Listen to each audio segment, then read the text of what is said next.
Қайырлы күн, Жаңашыл ұстаз YouTube арнасын көрермендері. Бүгін біз сіздермен информатика сабағынан мәтіндік ақпараттарды кодтау қағидалары атты тақырыпты өтетін боламыз. Сіздермен Айгерім Сағындыққызы. Ақпаратты кодтау. Кодтау ақпаратты өңдеуге, сақтау, тасымалдауға ыңғайлы болу үшін белгілі бір алфавит арқылы берудің тәсілі. Бір белгі бойынша екінші белгіге көшу белгілі бір ережені код деп атайды. Ақпаратты сақтау, қабылдау, ұсыну мен өңдеудегі іс-әрекет ақпаратты ұсыну түріне байланысты болады. Кодталған ақпараттың қайта қалпына келтірілуі декодтау деп аталады. ASCII коды мәтінді санмен өрнектеу үшін әрбір әріпке сандық мәнді сәйкестендіреді. Барлық әріпке сандық код беру арқылы біз оны кодтаймыз. Бір пайдаланушы кодтауды өзіне ыңғайлы етіп жасай алмайды. Ол үшін халықаралық стандарттар бар. Ақпаратты санмен өрнектеу үшін ең кең тараған стандарт ол ASCII American Standard Code for Information Interchanging ақпарат алмасудың американдық стандартты кодтау тәсілі. ASCII коды ақш-тың ұлттық стандарттар институтының арнайы жарлығымен бекітілген ұлттық алфавит символдарын белгілі бір сандық сәйкестендіруі. Мысалы, кез келген біздің пернетақтадағы әріптеріміз 0 және 1 кодтар арқылы кодталып отырады. ASCII кодтау кестесі екі түрге бөлінеді, ол бірінші стандартты және де баламалы. Стандартты бөлікті 0-ден 127-ге дейінгі кодтар құрайды, латын алфавитінің үлкен және кіші әріптері, тыныс белгілері, бос орындар мен компьютер жұмысын басқаруға арналған арнайы символдардан тұрады. Баламалы. Баламалы бөлікті 128-ден 255-ге дейінгі кодтар құрайды. Қазақ, орыс, өзге ұлттың алфавит символдары және арнайы белгілер кодтау кестесі бойынша кодталады. Графикалық мәліметтерді кодтау. Электронды есептеуіш машинада мәтіндік ақпарат секілді графикалық бейнелерді сақтау және өңдеу екілік жүйеде кодтауға болады. Графикалық бейнелерді кодтау алгоритмі графикалық құрылғылардың мүмкіндігіне байланысты сақталған файлдың көлемін анықтайды. Бейне сақтағыш файлын кішірейтуіне қарамастан, мұнда қандай формат қолданғаны маңызды. Файлды форматқа қарап, оның қандай программа көмегімен алынғанын аңғаруға болады.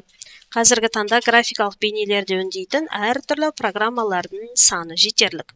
Олардың түрлі мүмкіндіктеріне қарамастан, бейнені кодтаудың негізгі принциптері барлық алгоритмдерде де бірдей.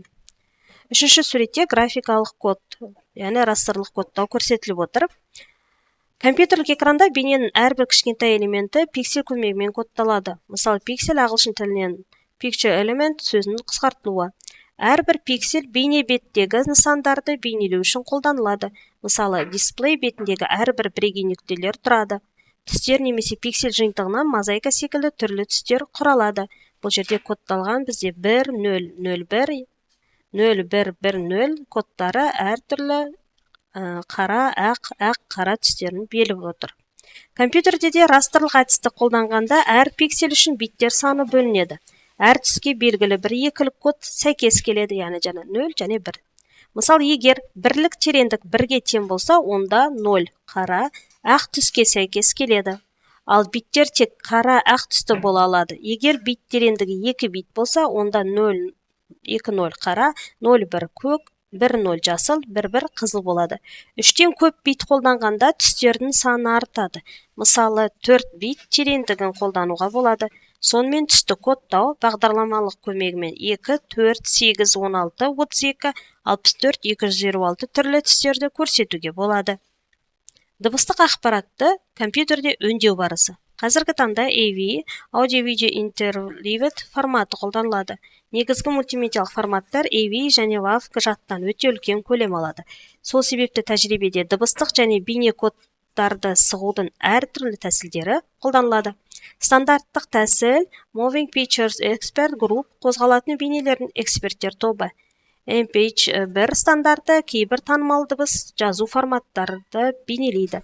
Мысалы, MP3 форматы WAV форматына қарағанда 10 есе аз жадты керек етеді, бірақ бұдан дыбыс сапасы өзгермейді. WAV форматын MP3 форматына аударатын бірнеше программа бар.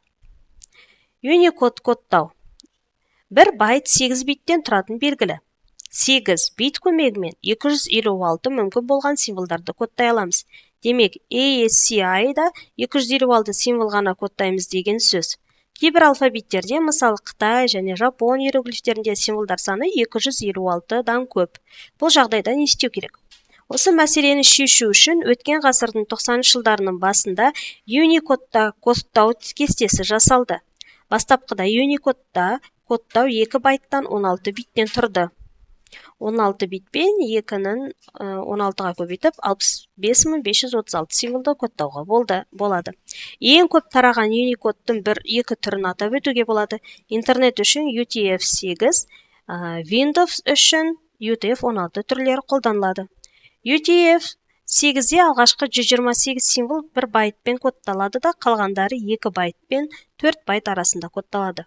Unicode-тың ерекшелігі оның көмегімен қолданыстан шыққан жазбаларын ғылым мен техникадағы қолданылып жатқан символдармен математика, экономика, ноталар тағы басқа символдарды өрнектей алуында. Осымен сабағымыз аяқталды. Назарларыңызға рахмет.